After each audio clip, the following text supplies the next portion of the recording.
In this video, we're going to show you how to install pads and rotors on your Volvo XC90 located behind your front wheels.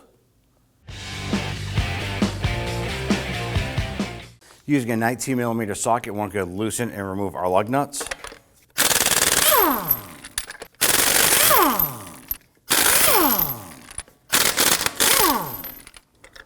And if you have a locking key, go ahead and use that.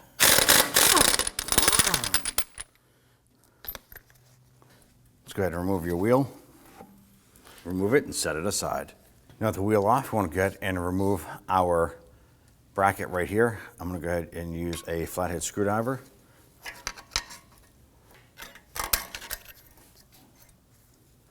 With the key on inside the vehicle, we can go ahead and manually crank this out this way here. So we can go ahead and access the hardware holding our caliper to the bracket.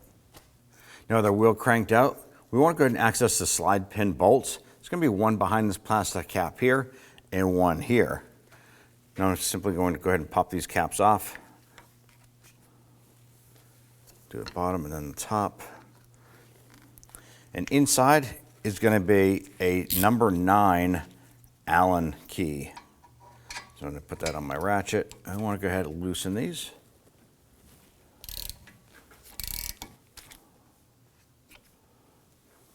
Now on the upper slide pin here, we're going to use an extension to get past our brake line. The hard line doesn't allow for a ratchet head to fit behind our Allen key here.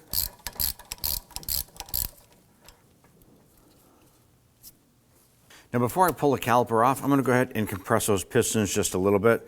I'm going to use a pry tool here and go between the caliper and the rotor. What I'm actually doing is I'm pushing the pistons in a little bit and it's loosening up the brake pads. Now I'm going to use a hanging tool here and I'm going to slide this off.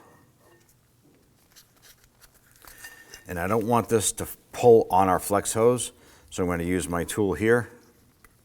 I'm going to hook it onto the caliper, and then the upper portion I'm going to hang it off of our strut.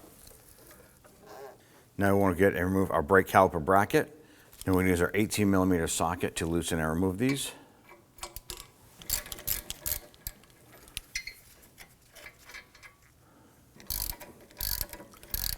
Now when removing this bolt and the caliper bracket, you do want to pay attention to that brake rotor. Make sure that the brake rotor doesn't fall off.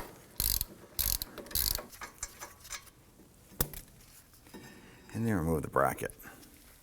Now our model vehicle here, it has a bolt right here holding the brake rotor to the wheel hub assembly. Not all vehicles will have this. If it doesn't, then the brake rotor should be loose and free. You can just remove it. Using a 10mm socket, loosen that bolt. Remove that rotor and set it aside. Now we want to clean the hub face. Depending on how much rust you have there, you can use a rust penetrant, spray it down, and then use a wire brush to go ahead and clean up some of that scaly rust around the edge here. If the brake rotor does not fit flush on this here and if it's uneven, when you assemble everything and you go for road test, you're going to get a brake pulsation right out of the box. So you want to make sure that this is clean. And you can use some spray solvent and clean all that up.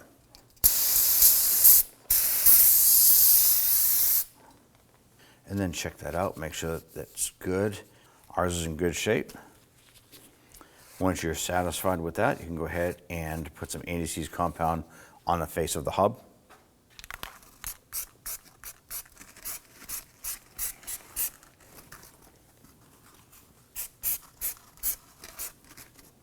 Now before installing your brake rotor, we want to go ahead and clean this off. Inside the bag, it will have a coating of oil on it. That's the way it is shipped. That is to protect the bare steel. You want to use some solvent to go ahead and clean off the oil off of the braking surface. And do both sides.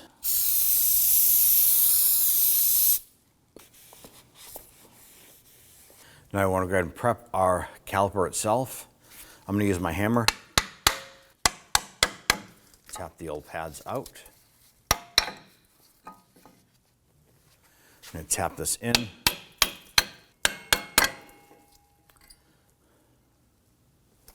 Now I want to go ahead and push these pistons back up into the cups. Slowly push these in. And our goal is to get these cups as flush as possible. All right, they're flush, completely recessed in. You also want to go ahead and inspect the rubber boots around here. Make sure that there's no fluid leaking out, there's no tears or anything on there. And these look good. So let's go ahead and rehang this.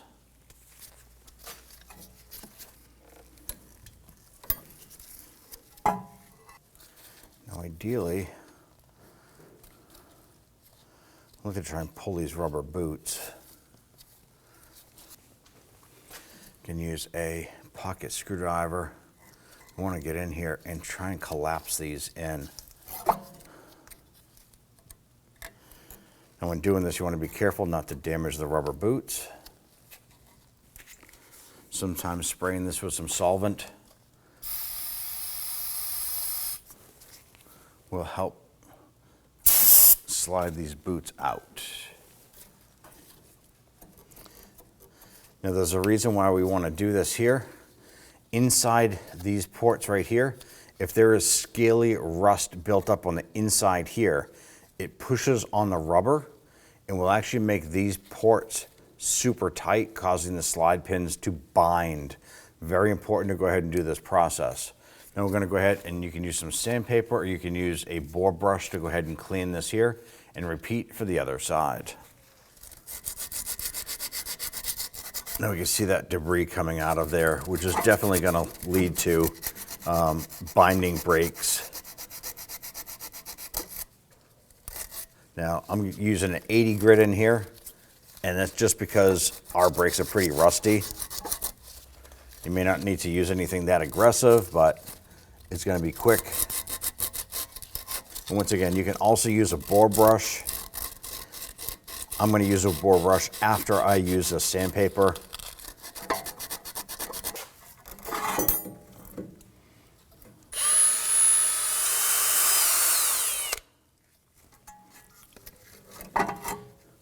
You can do a visual inspection, run your finger inside there, make sure it's nice and smooth, and ours is in excellent condition. So I'm going to go ahead and just swap this hook over to here, pull this boot, and we're going to repeat that process. Now that our caliper is all set, we want to go ahead and focus on the rubber boots here. I want to go ahead and spray this down with some solvent inside. I need to clean it out. I'm going to spray it and then I'm going to wipe it out. Need to check the overall condition of these rubber sleeves. If they're torn or falling apart, they need to be replaced. But clean out as much of the old grease that you might have in there. Make sure you get both sides. Now remember, the metal slide pin is going to be moving inside this here, so I want to make sure that it's free of any debris. I'm going to do this for both of the rubber sleeves. Then go ahead and grab the slide pin. Inspect these here. Make sure that there's no rust on this here. If there is rust, you can go ahead and try and clean it, but it's best if you just replace them. Ours are in good shape. We simply want to go ahead and spray some solvent on here and clean them up.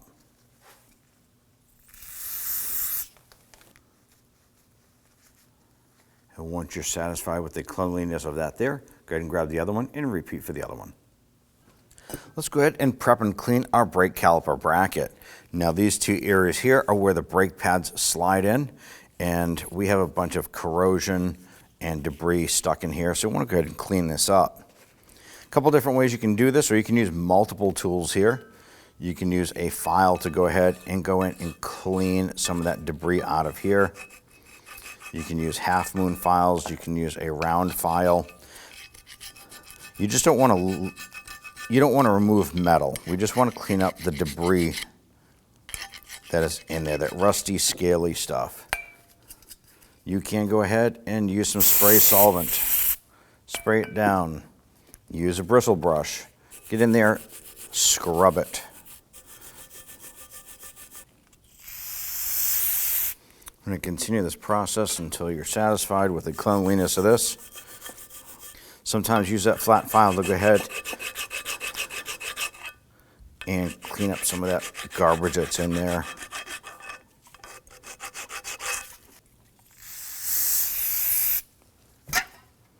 Now this is in good shape. We're going to repeat this process for the other side. Now we install our brake rotor. You want to pay attention. If you did have the bolt holding the rotor in place, make sure you line this up. I'm going to go ahead and get our bolt started here. And then we'll snug that down. Let's go ahead and install the rubber boots on our caliper. I'm going to put some grease on the inside port here. And then I'm going to put some on the boot itself. Help slide this into position. Now anything that squeezes out afterwards, we'll just wipe that off.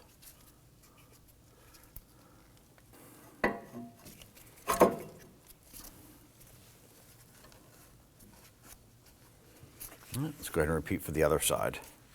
I'm going to go ahead and reposition our caliper here, swing that around. I'm going to tuck that in the back there to lock that in place.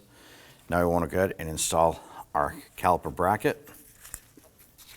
Slide this over and install our bolts on the back side. Get our upper bolt started here.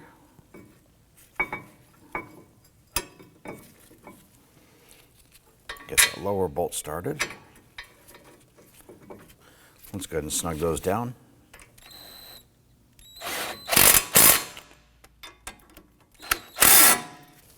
Let's go ahead and torque those down to 77 foot-pounds.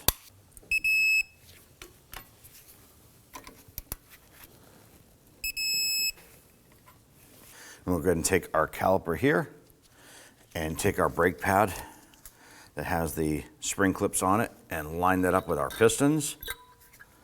I want to go ahead and press these in. Get that seated in there. I'm going to take the outboard pad and set it right on top of the caliper bracket. Good, line this up and start to slide this into position.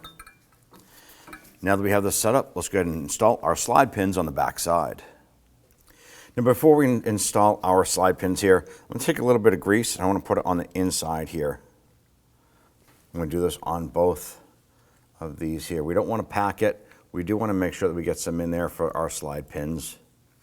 I'll take my slide pin on my socket there, slide that in. Then we're just going to have to adjust the caliper to get this lined up. Once we get that slide pin lined up, we can start to thread it in. Now that we have that one in several threads, we're going to repeat this process for the lower. This here, all you have to do is pivot it until it lines up. Once you have them both started, we're going to go ahead and run them down. Just snug those.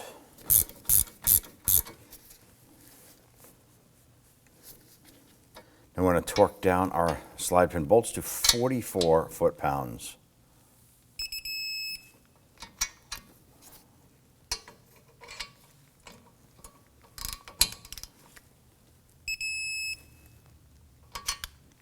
Now that we're torqued, install the plastic caps.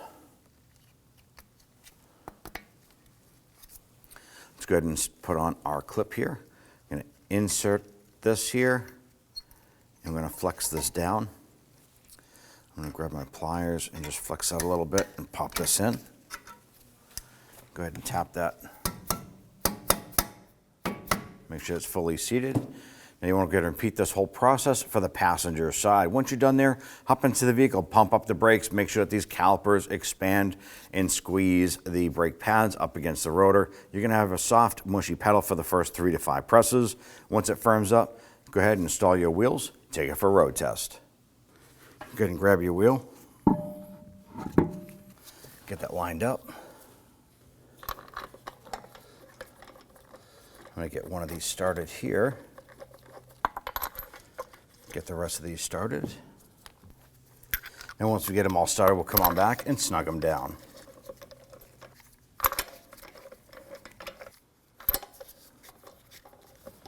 All right, let's go ahead and snug these down gently.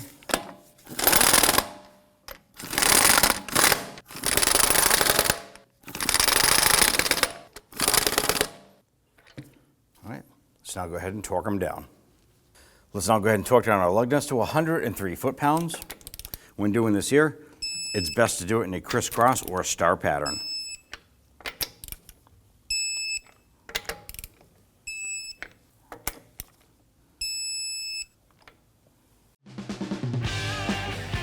When only the best will do, demand TRQ. The only company that lets you view before you do. TRQ is committed to offering the highest quality aftermarket auto parts that are engineered for peace of mind. Thanks for using and viewing with TRQ.